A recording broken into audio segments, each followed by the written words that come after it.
City! Joining us tonight is a doctor specializing in psychiatry and cybernetics. Spoiler alert, he's a smart guy. Please welcome Ivan Guerrero! I'm truly flattered, Mr. Q. Greetings to all in Night City. Am I right in saying you're a cyberpsychosis therapist? That's correct. So how are things in the Mac stack? Good one, Mr. Q. I actually work in the Oak Ridge Hospital. Well, you sure are a funny guy, Ivan. Let's go back to basics, shall we? Just what is cyberpsychosis? It's a spectrum of psychological disorders caused by cybernetic implantation. But look, I've got 7 implants myself, and I haven't completely lost my mind, though my ex-wife would probably disagree. Everyone has their own breaking point. Some patients get symptoms after their first implant. Others remain in perfect psychological health even after what we call a full-body Fascinating. So tell us, Doc, what causes cyberpsychosis?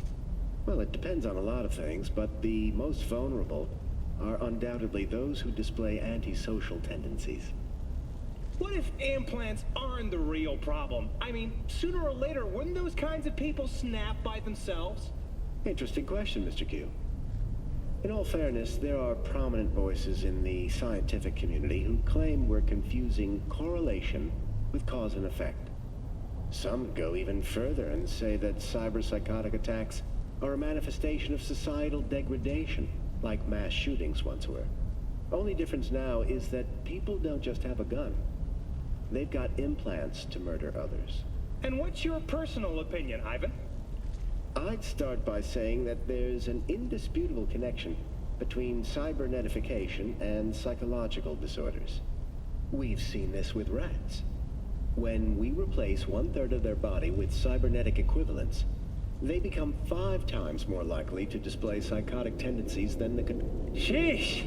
Well, I just hope I don't meet any of those cyber rats in the subway. But, and I can't stress this enough, disorders are a product of one's cultural surroundings. They don't necessarily lead to violence. Well, now wait a sec. You're saying that cyberpsychos are violent because... Because our society is obsessed with violence. You could even say we glorify it.